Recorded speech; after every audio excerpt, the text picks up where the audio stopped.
Hello दोस्तों, उम्मीद है आप सब बहुत अच्छे होंगे, बहुत मस्त होंगे। चलिए शुरू करते हैं आज की क्लास। और हाँ, अगर आपने एक भी क्लास मिस की तो नेक्स्ट क्लास आप नहीं समझ पाएंगे।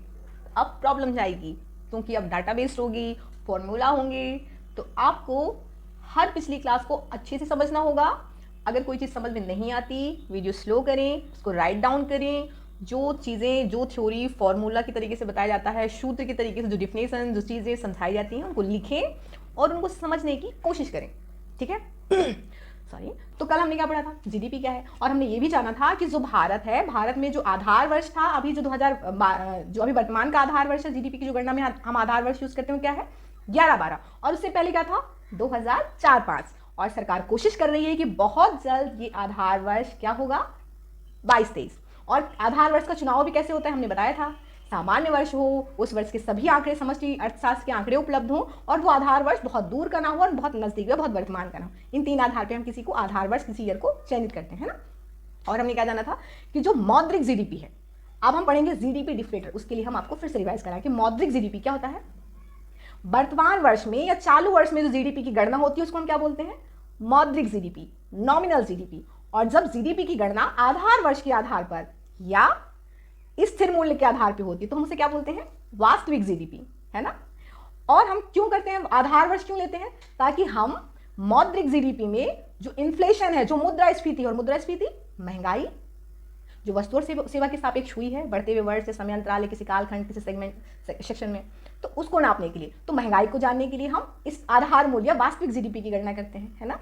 अब हम जो मौद्रिक जीडीपी है उसमें से जीडीपी जो मुद्रास्फीति है उसके प्रभाव को समाप्त करने के लिए क्या करते हैं? जीडीपी डिफ्लेटर, जीडीपी अवस्फीति का प्रयोग करते हैं। और ये क्या होता है? हमने बताया जीडीपी में जब मुद्रास्फीति के प्रभाव को समाप्त करते हैं या मुद्रास्फीति के प्रभाव को समाप्त करने के लिए हम जीडीपी डिफ्लेटर का प्रयोग करते हैं। तो ये कैसे करते हैं?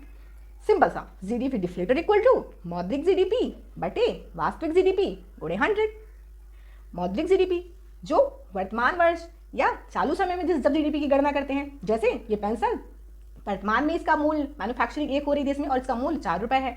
आधार वर्ष या हमारे स्थिर मूल्य में या वास्तविक जीडीपी जो है इसकी, वो कितनी है इसकी?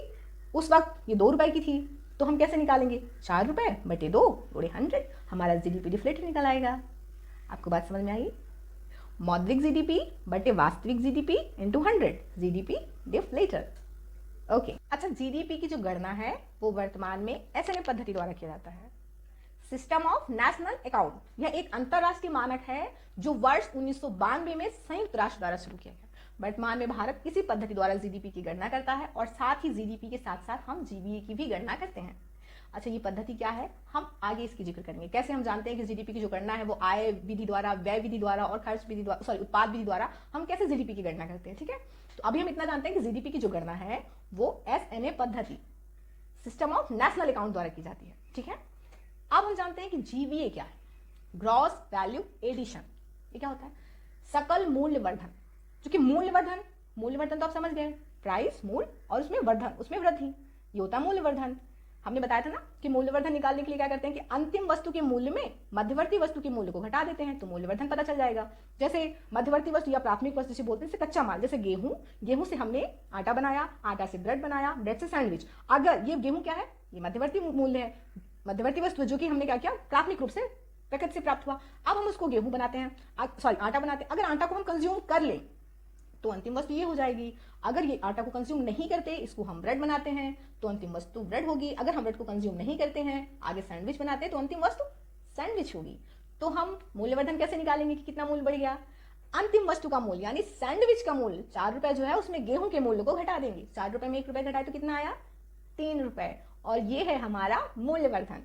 तो सकल मूल्यवर्धन कैसे निकालते हैं? तीनों क्षेत्र में हमने पढ़ा था ना, 3 सेक्टर होते हैं, primary, secondary and tertiary. Primary sector में वही जो प्रकृति से प्राप्त होते हैं, कृषि, वानिकी, मत्स्य पालन। सेकेंडरी में हमने पढ़ा था मैन्युफैक्चरिंग जो होती है, एंड थर्ड में हमने सर्विस सेक्टर पढ़ा था, है ना।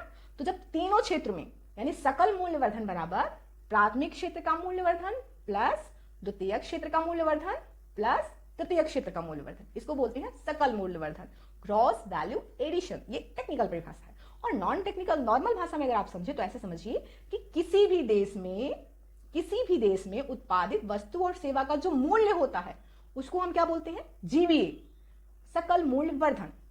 यानी उसमें कारक लागत ऐड होता है, मार्केट प्राइस नहीं। जैसे सपोज ये मेरी पेंसिल है, ठीक है, मैंने इसकी मैन्युफैक्चरिंग की, अब अभी मैंने इसको बाजार में बेचा नहीं, तो इसमें क्या क्या ऐड है? मेरा कारक लागत प्लस उत्पादन, निवल उत्पादन कर।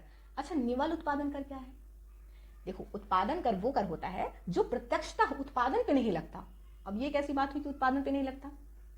जैसे आप प्रॉपर्टी खरीदते हैं, आप प्रॉपर्टी खरीदने गए, अब आपने प्रॉपर्टी सपोज आपने मैन्युफैक्चरिंग के लिए खरीदी थी कि आप यहाँ पर फैक्ट्री डालेंगे और पेंसिल की मैन्युफैक्चरिंग करेंगे, लेकिन आप मैन्युफैक्चरिंग करें या ना करें, आपने प्रॉपर्टी खरीदी, जमीन खरीदी, तो खरीदते ही आपको स्टाम्प शुल्क देना पड़ा। वो क्या है? अभी आपने उत्पादन तो नहीं किया, लेकिन फिर भी आपको शुल्क देना पड़ा, वो है आपका उत्पादन कर। जैसे आप मार्केट में पेंसिल लेने या पेन कुछ भी खरीदने जाते हैं, उनमें जो टैक्स इंक्लूड होता है आप उसको पे करते हैं। चाहे आप पेंसिल खरीदें, पेन खरीदें, बिस्किट खरीदें, कुछ भी आप खरीदते हैं, कपड़े, और उसमें जो टैक्स होता है आप उसको पे करते हैं। हालांकि वो चीज आपने उत्पादित नहीं की होती, यानी आप उसका उत्पादन नहीं कर रहे हैं, लेकिन उसमें जो टैक्स है आप उसको पे कर रहे हैं, तो इसी को बोलते हैं उत्पादन कर। यानी ऐसा कर जो प्रत्यक्षतः उत्पादन पे नहीं लगता, उसे उत्पादन कर बोलते हैं। तो जीवीए की गणना कैसे हुई? आपका जो कारक लागत है, और कारक लागत हमने बताया था लैंड, लेबर, कैपिटल, एंटरप्रेन्योर, इनकी जो लागत है, यानी कुल किराया, कुल वेतन, कुल ब्याज, कुल लाभ, इन सबको ऐड कर देते हैं तो हमारा कारक लागत होता है ना। तो कारक लागत में जब हम निवल उत्पादन, निवल मतलब होता है शुद्ध, नेट शुद्ध, और शुद्ध कैसे निकालते हैं? किसी भी चीज का नेट निकालने के लिए हम क्या करते हैं? नेट कर निकालने के लिए हम क्या करते हैं? जितना भी अप्रत्यक्ष कर होता है, अप्रत्यक्ष कर, जब हम उसमें सब्सिडी को घटा देते हैं तो हमारा निवल निकल आता है, ठीक है।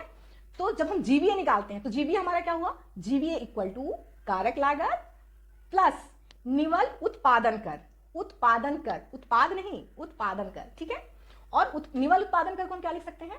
उत्पादन कर माइनस उत्पादन सब्सिडी। तो जीवीए या सकल मूल्य वर्धन बराबर कारक लागत प्लस निवल उत्पादन कर या प्लस उत्पादन कर माइनस उत्पादन सब्सिडी। आपको बात समझ में आई? तो जीवीए क्या होता है? किसी देश में उत्पादित वस्तु और सेवा का समग्र मूल्य प्राइस, जो अभी मार्केट में नहीं गई, यानी कारक लागत में जब हम इसकी गणना कर रहे हैं। इसीलिए हमने बोला था कि जब जीडीपी की गणना कारक लागत में होती है तो उसी को जीवीए बोलते हैं, और जब जीडीपी की गणना बाजार मूल्य में होती है तो वो जीडीपी होती है। जब जीवीए की गणना अगर हम बाजार मूल्य में कर दें तो वो जीडीपी हो जाएगी। तो जीडीपी और जीवीए में संबंध क्या है? जीडीपी की गणना बाजार मूल्य में की जाती है। अभी जो हमने जीवीए निकाला था, जीवीए कैसे निकाला था? हमने अपना कुल कारक लागत ऐड कर दिया था और निवल उत्पादन कर, है ना, उसको ऐड कर दिया था, तो हमारा जीवीए निकल आया था, सकल मूल्य वर्धन। अगर हम अपने इस सकल मूल्य वर्धन में बाजार लागत, यानी बाजार, जब हम अपनी पेंसिल को मैन्युफैक्चरिंग कर रहे हैं, हमने अपना कारक लागत ऐड कर दिया और निवल उत्पादन कर ऐड कर दिया, ये हमारा जीवीए हुआ, ठीक है। ये अभी शुद्ध है, अभी इसमें किसी भी प्रकार का टैक्स इंक्लूडेड नहीं है, कोई भी, ठीक है। अप्रत्यक्ष कर वो जो बोला है ना हमने, उसको छोड़ के, ठीक है। तो अब हम इसको मार्केट में सेल करेंगे तो सरकार बोलेगी देखो अब तुम जितनी पेंसिल सेल करोगे हम उसमें टैक्स लगाएंगे। अब आप जितनी भी वस्तु, किसी भी वस्तु का अगर आप उत्पादन कर रहे हैं वो मार्केट में जाएगी तो उसको मार्केट में टैक्स को फेस करना पड़ेगा। तो सरकार अब जो टैक्स लगाएगी, अगर वो टैक्स लग गया तो वो हमारा जीडीपी हो जाता है। यानी जब जीवीए में टैक्स ऐड हो जाता है, ठीक है, तो वो हमारा हो जाता है जीडीपी। वर्तमान में वन नेशन वन टैक्स यानी जीएसटी, तो GDP equal to GVA plus GST. हम कुछ टर्म्स समझ लेते हैं, जैसे उत्पादन कर और उत्पाद कर क्या है, उत्पादन सब्सिडी और उत्पाद सब्सिडी क्या है, आधार मूल्य यानी बेसिक प्राइस क्या है, निवल उत्पाद कर क्या है, नेट प्रोडक्ट प्राइस क्या है, और निवल उत्पादन कर क्या है, नेट प्रोडक्शन टैक्स क्या है, और कारक लागत फैक्टर कॉस्ट क्या है। इसके बाद हम जीवीए की और जीडीपी को और अच्छे से और आपस में रिलेशन बिठाकर और डिटेल में समझेंगे, ठीक है। तो उत्पादन कर क्या है? उत्पादन कर प्रोडक्शन टैक्स, यानी ऐसा कर, ऐसा टैक्स जिसका संबंध प्रत्यक्ष उत्पादन से नहीं है। जैसे आपने जमीन खरीदा, आप उसमें फैक्ट्री डाल के कुछ मैन्युफैक्चरिंग करें ना करें, लेकिन आपको जैसे ही आपने जमीन लिखाई आपको स्टाम्प शुल्क देना होगा। ये क्या है? आपका उत्पादन कर। यानी आपने उत्पादन नहीं किया लेकिन फिर भी लग गया, तो ये है आपका उत्पादन। जैसे आप मार्केट में कोई भी चीज, वस्तु या सेवा खरीदने जा रहे हैं, लेने जा रहे हैं, उसकी आपने मैन्युफैक्चरिंग नहीं की, प्रोडक्शन नहीं किया, लेकिन फिर भी आप उसका यूज कर रहे हैं, इस बेस पे आपको लग रहा है, वो है आपका उत्पादन कर। यानी ऐसा कर जिसका संबंध प्रत्यक्षता उत्पादन से नहीं है, यानी उत्पादन नहीं किया लेकिन उसका उपभोग कर रहे हैं इसलिए लग रहा है, वो उत्पादन कर हुआ, ठीक है। जैसे आपने पेंसिल को आपने नहीं बनाया लेकिन मार्केट से बनी बनाई लाए, और इसमें जो टैक्स इंक्लूडेड था आपने उसको पे भी किया है पेंसिल में प्राइस के साथ, ठीक है। तो ये आपका उत्पादन कर हुआ। तो उत्पाद कर क्या है? ऐसा कर जिसका संबंध प्रत्यक्ष उत्पादन से है। मतलब अब जो पेंसिल बनाने वाला है, जैसे ही अगर आपने पेंसिल बनाई, मार्केट में सप्लाई की, सरकार ने कहा अब अगर आप पेंसिल बेचते हैं मार्केट में तो आपको टैक्स देना होगा। प्रोडक्ट, आपकी वस्तु पर अब टैक्स लगेगा, ठीक है। तो ये हुआ आपका उत्पाद कर, यानी ऐसा कर जिसका संबंध प्रत्यक्ष उत्पादन से है, वो उत्पाद कर है, ठीक है। उत्पाद कर का बहुत अच्छा एग्जाम्पल क्या है? जीएसटी। अब उत्पादन सब्सिडी क्या है और उत्पाद सब्सिडी क्या है? उत्पादन सब्सिडी ऐसी सब्सिडी जिसका प्रत्यक्ष संबंध उत्पादन से नहीं होता। जैसे पीएम किसान योजना में जो सरकार सब्सिडी देती है, क्या जरूरी है कि किसान उसका उपयोग कृषि से संबंधित चीजों में ही करें? हो सकता है वो ना करें। जैसे आपको स्कॉलरशिप मिली, क्या जरूरी है कि आप अपनी स्कॉलरशिप को किताब, यूनिफॉर्म, इन चीजों में यूज करें? नहीं ना। इसको बोलते हैं उत्पादन सब्सिडी, अर्थात ऐसी सब्सिडी जिसका प्रत्यक्ष संबंध उत्पादन से नहीं होता, उसे उत्पादन सब्सिडी बोलते हैं। तो फिर उत्पाद सब्सिडी क्या है? ऐसी सब्सिडी जिसका प्रत्यक्ष संबंध उत्पादन से होता है। अब ये कैसे? जैसे सरकार किसानों को उर्वरक, बीज, खाद या बिजली इत्यादि में जो सब्सिडी देती है, वो उत्पाद सब्सिडी होती है, जो उत्पादन में मिल रही है। अर्थात अगर सपोज सरकार ने आपको उर्वरक दिया, उर्वरक में सब्सिडी, आप उर्वरक खरीदेंगे, उसमें आपको सब्सिडी मिल गई। अब आप उर्वरक तो यूज करेंगे ही ना जिसलिए लाए हैं। अब उसमें तो ऐसा कुछ नहीं कि ऐसा कुछ गड़बड़ होगा, ऐसा मत सोचिएगा कि उसको फिर बेच लेंगे, ठीक है। या फिर जैसे बिजली, सरकार आपको बिजली में छूट देती है कि 50 यूनिट बिजली में आपको फ्री मिलेगा। अगर आप 50 यूनिट तक बिजली यूज करते हैं तो आपको कोई पेमेंट नहीं करना पड़ेगा, तो कोई बिल नहीं देना पड़ेगा। तो कौन नहीं बिल देगा? जिसके पास बिजली होगी वो 50 यूनिट तक यूज करे, है ना। अब ऐसा तो है नहीं कि वो जो छूट दे रही है बिजली में उसको आप किसी और चीज में ले लें। वो बिजली की छूट है तो बिजली की छूट है, वो बीज में है तो बीज में है। जैसे ई-रुपये बाउचर में सरकार शिक्षा और स्वास्थ्य में ई-रुपये बाउचर का यूज करती है। अगर सरकार बोलती है ये मेडिसिन बस इस पैसे से खरीद सकते हो, आप वही खरीदते हो, है ना। ऐसे ही वह सब्सिडी जिसका प्रत्यक्ष संबंध उत्पादन से होता है उसको उत्पाद सब्सिडी बोलते हैं, प्रोडक्ट सब्सिडी, ठीक है। नेक्स्ट टर्म है हमारा आधार मूल्य, बेसिक प्राइस। ये क्या होता है? ऐसा मूल्य जो व्यापारी या उत्पादक बाजार से न्यूनतम प्राप्त करने की कोशिश करता है। वो कैसे? जैसे मेरी ये पेंसिल है, ठीक है। अब अगर ये पेंसिल मैं इसकी मैन्युफैक्चरिंग 2 रुपए में करती हूँ तो क्या संभावना है कि मैं इसे कितने में बेचूंगी? ऑब्वियसली मैं 2 रुपए से ज्यादा में बेचूंगी, क्योंकि 2 रुपए तो मेरा कारक लागत है ना। जब हम किसी चीज की मैन्युफैक्चरिंग करते हैं तो उसमें हमारा कारक लागत ऐड होता है प्लस हमारा निवल उत्पादन कर। तो इन दो चीजों के बाद जो मैं अपना ये दो चीजें अपना कारक लागत हटा लूंगी, उसके बाद में अपना प्रॉफिट जोड़ के ऐड करके जो बेचूंगी वो होगा ना मेरा। तो आधार मूल्य वह मूल्य होता है जिससे नीचे आप नहीं बेच सकते, यानी वह न्यूनतम मूल्य जिसे उत्पादक प्राप्त करने की कोशिश करता है। जैसे कोई व्यक्ति है वो ब्रेड बनाता है या बिस्किट बनाता है, वो उसको पड़ता है 30 रुपए में या 10 रुपए में, सपोज 10 रुपए में बनाता है बिस्किट की एक पैकेट, और क्या आप उम्मीद कर सकते हो कि वो 8 रुपए में बेच देगा? फिर तो घाटा हो जाएगा। तो आधार मूल्य वह मूल्य होता है जिससे नीचे आप नहीं बेच सकते, यानी वह न्यूनतम मूल्य जो उत्पादक प्राप्त करने की कोशिश करता है, ठीक है। इससे नीचे आप नहीं जा सकते। तो हम अगर आधार मूल्य को एक फॉर्मूले में निकालें तो कैसे निकालेंगे? कारक लागत प्लस निवल उत्पादन कर, कारक लागत प्लस निवल उत्पादन कर। ये क्या हुआ हमारा? आधार मूल्य, आधार मूल्य, बेसिक प्राइस।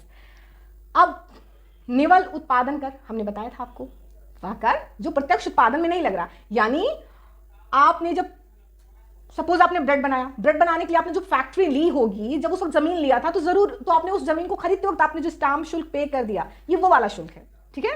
हाँ, तो ये है आपका। या फिर उस वक्त जो ब्रेड के लिए आप जो मशीनें, जो अन्य चीजें, उपभोग वस्तु और सेवा लाए, उनको भले आपने उत्पादित नहीं किया लेकिन किसी और ने उत्पादित किया, लेकिन आपने उसकी सेवा ली, उन मशीनों की सेवा ली, और उनको खरीदते वक्त आपने जो टैक्स दिया, जो पेमेंट किया, जीएसटी, वो आपका उत्पादन कर हुआ। उत्पादन कर हुआ आपका, ठीक है। तो अगर हम आधार मूल्य निकालें फॉर्मूले में तो आधार मूल्य क्या होगा? आधार मूल्य इक्वल टू कारक लागत प्लस निवल उत्पादन कर। निवल को हमने बताया था क्या लिख सकते हैं? उत्पादन कर माइनस उत्पादन सब्सिडी, ठीक है। तो ये है हमारा आधार मूल्य। अब हम नेक्स्ट वर्ड जो है उसको समझते हैं, वो है हमारा कारक लागत। तो कारक लागत क्या होता है?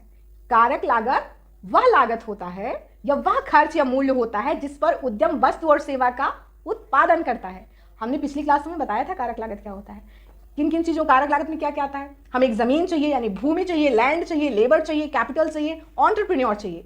और भूमि का कारक लागत क्या है? उसका किराया, पूंजी का उसका ब्याज, श्रमिक का उसका वेतन और एंटरप्रेन्योर का उसका लाभ। तो कारक लागत बराबर क्या हुआ? कुल किराया, कुल ब्याज, कुल वेतन प्लस कुल लाभ। ये हमारा कारक लागत हुआ। यानी ऐसा लागत जो वस्तु और सेवा के उत्पादन में खर्च होता है, यानी ऐसा खर्च जो उद्यम द्वारा वस्तु और सेवा के उत्पादन में खर्च होता है, वो है आपका कारक लागत। ठीक है। निवल उत्पादन कर हमने बताया था। निवल उत्पादन कर बराबर उत्पादन कर में अगर सब्सिडी हटा देते हैं तो निवल उत्पादन कर आ जाता है। और निवल उत्पाद कर क्या होता है? अगर उत्पाद कर में उत्पादन सब्सिडी घटा दें तो हमारा निवल उत्पाद कर आ जाता है। तो हमने देखा कि उत्पादन और उत्पाद सब्सिडी क्या है, उत्पादन और उत्पाद टैक्स क्या है, आधार मूल्य क्या है, कारक लागत क्या है, निवल उत्पाद मूल्य क्या है या निवल उत्पाद क्या है, और निवल उत्पादन कर क्या है या निवल उत्पाद और निवल उत्पादन कर क्या है। ठीक है। तो एक वर्ड हमने पढ़ा था। अब हम इससे चलते जीवी और जीडीपी में दोनों में रिलेशन और अच्छे से बिठाते हैं। हमने ये सारे टर्म्स हमने इसलिए एक्सप्लेन किए ताकि अब आप आराम से समझ सकें। तो हमने बताया था आधार मूल्य। आधार मूल्य हमने बताया था क्या होता है? कारक लागत में जब निवल उत्पादन कर ऐड होता है वो हमारा आधार मूल्य, यानी ऐसा मूल्य जिससे नीचे कोई भी मैन्युफैक्चरर अपनी वस्तु और सेवा को नहीं दे सकता। अगर पेंसिल 2 रुपए में बनाती हूँ तो मैं इसे 2 रुपए से कम में नहीं बेच सकती। 2 रुपए गिरी से गिरी कीमत होगी, इससे ज़्यादा गिरेगी तो फिर मेरा व्यापार खत्म। यानी ऐसा मूल्य जिसको, ऐसा न्यूनतम मूल्य जिसे मैं प्राप्त करने की कोशिश करूंगी वो मेरा आधार मूल्य होगा, है ना। और आधार मूल्य कैसे निकालते हैं? मेरा जो कारक लागत है प्लस मेरा निवल उत्पादन कर है। और निवल उत्पादन कर हमने बताया था कैसे निकालते हैं? उत्पादन कर में सब्सिडी को घटा देते हैं। तो अब अगर इस पेंसिल का मुझे बाजार मूल्य निकालना है तो मैं कैसे निर्धारित करूंगी अपना बाजार मूल्य? मैं अपने आधार मूल्य में अपना निवल उत्पाद कर ऐड कर दूंगी। निवल उत्पाद कर, उत्पादन नहीं। तो उत्पाद कर क्या है? वह कर जो मेरे उत्पादन पे लगा। यानी अब अगर इस पेंसिल को मैं मार्केट में सप्लाई करूंगी तो सरकार मुझ पर टैक्स लगा रही है कि भाई जितनी पेंसिल बेचोगे हर एक पेंसिल का हम टैक्स लेंगे। जिसे अभी वर्तमान में 1 नेशन 1 टैक्स यानी जीएसटी के रूप में लग रहा है ना। तो अब इस पे जो टैक्स लगेगा उसको मैं ऐड कर दूंगी और अपने आधार मूल्य में, तो मेरा निकल आएगा मार्केट प्राइस। तो बाजार मूल्य बराबर आधार मूल्य प्लस निवल उत्पाद कर। यानी इस वस्तु पर जो सरकार ने अब टैक्स लगा दिया मेरे बाजार में सप्लाई करते हुए, उसको मैंने बोला निवल उत्पाद कर। उत्पाद कर वह कर जो मेरे उत्पादन पे लगा। ठीक है। अब मैं इसको बेच रही हूं, उस पे लग रहा है। ठीक है। तो दूसरे शब्दों में क्या कह सकते हैं? मैं निवल उत्पाद कर को मैं क्या लिख सकती हूँ? उत्पाद कर माइनस सब्सिडी। बाजार मूल्य इक्वल टू आधार मूल्य प्लस निवल उत्पाद कर। यानी दूसरे शब्दों में बाजार मूल्य इक्वल टू आधार मूल्य प्लस उत्पाद कर माइनस उत्पाद सब्सिडी। ठीक है। अब हम जीवीए में देखते हैं कि जीवीए का आधार मूल्य क्या होगा। हमने बोला था जब जीडीपी की गणना कारक लागत में की जाती है तो उसको जीवीए बोलते हैं। और हमने बताया था कि जीवीए नॉन टेक्निकल, अगर बड़े बड़े शब्दों में समझे तो यही मतलब होता है जीवीए का, किसी भी देश में वस्तु और सेवा का जो मूल्य होता है बस उसी को जीवीए बोला जाता है, जो अभी टैक्स फ्री है, जो कि टैक्स फ्री होता है, जिसपे अभी टैक्स प्रत्यक्ष किसी भी प्रकार का टैक्स नहीं लगा होता। ठीक है। आधार मूल्य में जीवीए, कारक लागत में जीवीए प्लस उत्पादन कर माइनस सब्सिडी, ये हो जाएगा। अब जीवीए और जीडीपी में हम रिलेशन बिठाते हैं। तो हमने बताया था जो जीडीपी होता है उसमें उसकी गणना बाजार मूल्य में होती है। तो जीडीपी और जीवीए में अगर हम संबंध देखें तो कैसे होगा? बाजार मूल्य में जीडीपी इक्वल टू आधार मूल्य में जीवीए प्लस निवल उत्पाद कर। उत्पादन नहीं, क्योंकि अब वस्तु मार्केट में गई और मार्केट में टैक्स लगता है जो वर्तमान में जीएसटी है। तो यानी इनडायरेक्टली अगर हम बोलना चाहें, अगर वर्तमान में जो हमारा 1 नेशन 1 टैक्स यानी जीएसटी है उसके बेस पे बोले तो कैसे बोलेंगे? GDP equal to GVA plus GST. ठीक है। और वैसे बोले तो बाजार मूल्य में जीडीपी बराबर आधार मूल्य में जीवीए प्लस निवल उत्पाद कर। और निवल उत्पाद कर को हम क्या लिख सकते हैं? उत्पाद कर माइनस सब्सिडी। ठीक है। तो हमने देखा जो हमारा जीडीपी है और जीवीए में कैसे संबंध है। यानी बाजार मूल्य में जीडीपी इक्वल टू आधार मूल्य में जीवीए प्लस निवल उत्पाद कर। ठीक है। तो जीडीपी और जीवीए में बेसिक अंतर यही है कि जो जीडीपी होता है वो बाजार मूल्य में काउंट होता है और जीवीए हमारा कारक लागत में काउंट होता है। जीडीपी में दोहरी गणना की संभावना होती है, जबकि जीवीए में नहीं।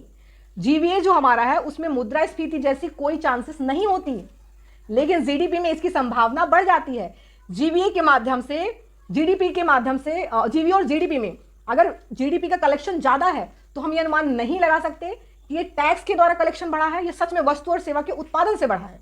ठीक है, क्योंकि जीवीए इसीलिए शुद्ध माना जाता है क्योंकि वो भी टैक्स फ्री होता है, उसमें हमारा कारक लागत और उत्पादन कर, निवल उत्पादन कर वैसा ऐड होता है। नेक्स्ट जो है, जो हमारा जीडीपी है वो हमारा मांग आधारित होता है, जबकि जीवीए आपूर्ति आधारित होता है। तो हमने देखा कि जीवीए क्या है, जीडीपी क्या है, जीडीपी डिफ्लेशन क्या है, इनमें रिलेशंस क्या हैं, उनसे संबंधित कुछ टर्म समझे। नेक्स्ट हम समझेंगे सकल राष्ट्रीय आय। और अभी जीडीपी का कॉन्सेप्ट, अभी जितनी भी चीजें आपस में बार बार अब रिपीट होंगी, आपस में कोरिलेटेड होंगी, तो आप कोई भी क्लास मिस नहीं करेंगे। मिस करेंगे तो फिर आप समझ नहीं पाएंगे उनका रिलेशन। ठीक है, तो मिलते हैं अगली क्लास में, तब तक के लिए अपना ख्याल रखिए, टेक केयर, बाय बाय।